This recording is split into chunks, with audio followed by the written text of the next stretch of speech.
Dear board member, I hope this message finds you well. As part of our ongoing commitment to transparency and strategic decision making, I'm pleased to present the annual report to the board for Golden Resource Bicycle Inc. This comprehensive report provides a detailed assessment of our company's performance, strategies, and key achievements during this past year. To begin, let us present a comprehensive evaluation of the financial performance of Golden Resource Bicycle Inc. During its second year of operation, this analysis encompasses significant achievements and notable milestones, along with a discussion of the challenge encountered in a continuously evolving business environment. In the second year, our company has made substantial investment in research and development, coupled with a gradual increase in advertising expenditure as a result of these endeavors. Our gross profit has demonstrated positive growth, rising from $721,000 in quarter four to $244,780,000 200 in quarter six. This signifies our ability to generate profit while making significant research and development investments, and simultaneously have sufficient dividends to distribute among our shareholders. Next, I want to talk about how did we handle business plans which was present to the venture capitalists. For each money spent, I will first try out these three tests we learned in Module 5 of our class. When we use the money venture capitalists give us in quarter 3 for investments, we make sure all our plans can follow and are able to pass these three tests down below. First, it's industrial attractiveness test. Industrial conditions must be conducive to be good profitability. Second will be cost of entry test. High cost of entering cannot spoil the profit opportunities.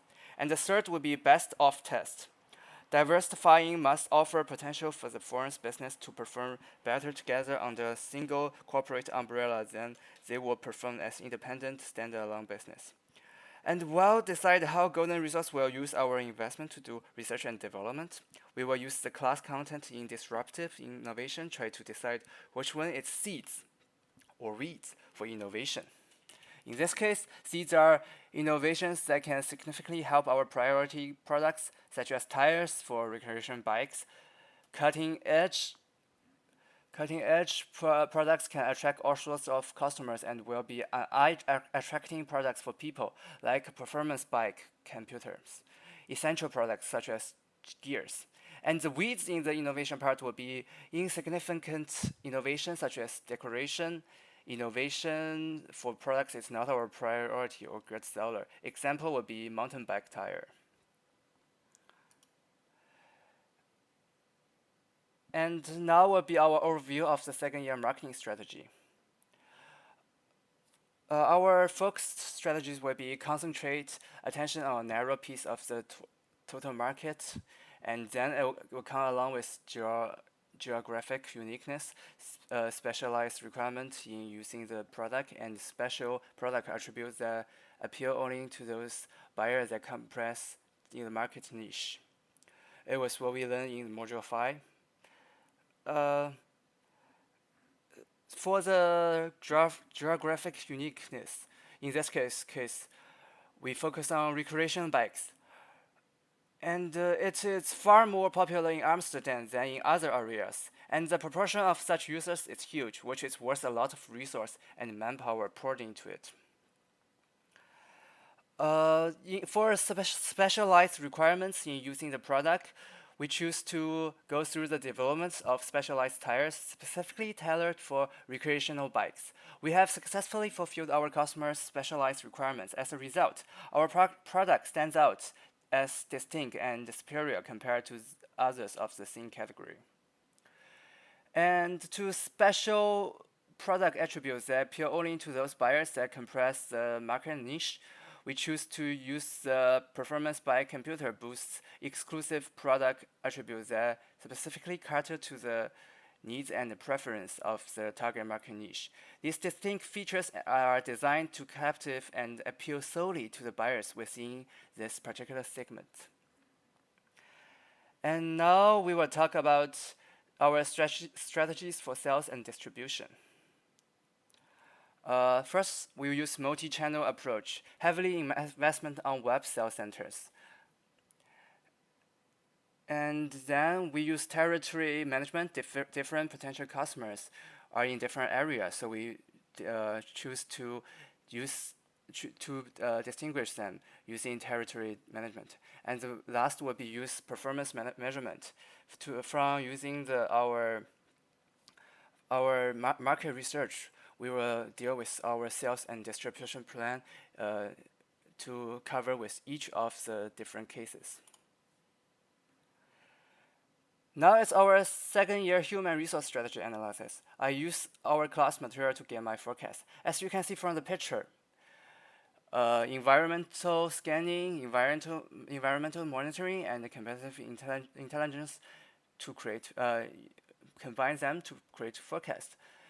Environmental scanning identify trends, opportunities, and challenges in the external environments that may influence human resource practice and decision making, help me to make sure what I will do for human resource strategy. Environmental monitoring involves the ongoing tracking and assessment of internal and external factors to identify changes and trends that may require adjustments in the human resource strategy, especially about hiring more employees and getting them more payment. And the competitive intelligence involving gathering and analyzing information about competitors' strategies, practices, and initiatives to gain insight and inform decision-making in the human resource domain, looking at how our competitors will treat their employees or the number of employees they hired to determine ours. Combine the above three elements to create my forecast for our human resource strategy down below, which we hired 9 people in Rio de Janeiro, 9 in Amsterdam, and 8 in Bangalore, and our salary for both the salesmen and product workers are close to our competitors. And now we were assessing the second year manufacturing strategy. The production strategy primarily relies on demand fluctuation from the previous quarter. Due to the acquisition of a 3D bicycle printer in the current quarter, its production implementation is deferred until the subsequent quarter. As a result, production encounters uncertainty, leading the strategy to prioritize producing additional 3D printers. So I always buy more 3D printers than what I expected because I need one more quarter to fulfill my plan. And now we're talking about our financial strategy. I choose conservative financial strategy as we talked in class. Incremental versus preemptive launch. Incremental launches are less risky but may not pay off, which is our decision. And the large-scale launches are riskier but may prevent competitive response. In the class, we are allowed to borrow $6 million, but as the time I find out I can manage to get profit, even though I'm not gonna use any bank loans. I decide to be conservative and only use the money I have right now, and I don't even have the bank deposit, even though money are not being used, because I scared about in the next quarter we will use extra money and I will lose money because I put money in the bank for deposit. And our actions taken against business plan will be product diversification. At first, I think that I only need to focus on recreation bikes because there are more people in recreation bike area. And then I turns out find out even though I only focus on recreation bikes, I couldn't manage to take all of the market. So I get diversification, and then I go into mountain bikes and speed bikes, which turns out to be also great.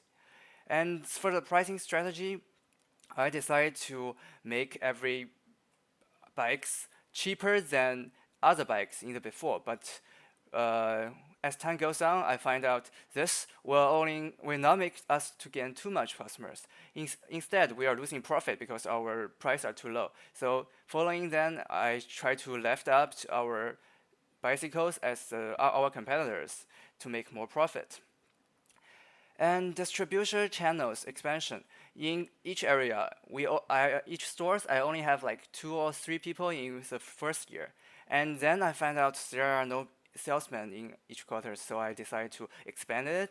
And now I'm getting 3,000 bikes sold each quarter. And in the previous part, I only get like 500 or 400 bikes sold, which is completely different. And then the marketing campaign adjustment, I use different firms to advertisement. Before, I only invest in some very popular advertising parts, and now I just go fully in. I go to take multiple advertisements to the same magazine and try to gain our more customers, because that's how we make profits and how the actual business plan should go. And then I will talk about departure from the business plan, justification, and outcomes. In the plan, I hope to use the investment in Q3 to increase the sale volume from Q4 on a large scale. So I bought a large number of 3D printers in Q4. However, in Q5, I find that due to the lack of advertising expenditure, I only sold 940 bikes, and when the production capacity reached 2,500. This was a serious departure from the business plan and caused me to lose a lot of income. Therefore, I slowed down the production of 3D printers for Q5 and increased the advertising expenditure. Unexpectedly, I got a large number of orders for Q6, and the lack of sufficient production resulted in additional loss. In the end, I made the justification that proper output would now increase advertising and sales expenditure so as to maximize the profit of our company. And now I will talk about the significant event, which is how I misunderstandingly think that the important warning is about our gears. I have the wrong gears, but instead it's our handle. And then I have 3/4 couldn't get the mountain bikes right, and I only get 6% of sale instead like 30% of sales. Then I lose a lot of money from it. And our strengths and weakness. Our strengths will be rapid learning ability, commitment to R&D, and target market focus. And our weakness will be limiting global presence and market expansion, inadequate cost control measure, and potential vulnerability to price charge. And our future competition, we will focus on continuous product innovation, lower the buyer's overall cost of using the firm's product, and enhance buyer's satisfaction in intangible ways. And gaining insights. From this class, I learned how to use GAN to understand real-life business mechanics, problem-solving skills, and patience and persistence, and resource management, decision-making under uncertainty. And that will be the end of class. Thank you so much for taking these classes. I really appreciate your work. Thank you so much. I hope you have a really great vacation. Thank you so much. Goodbye.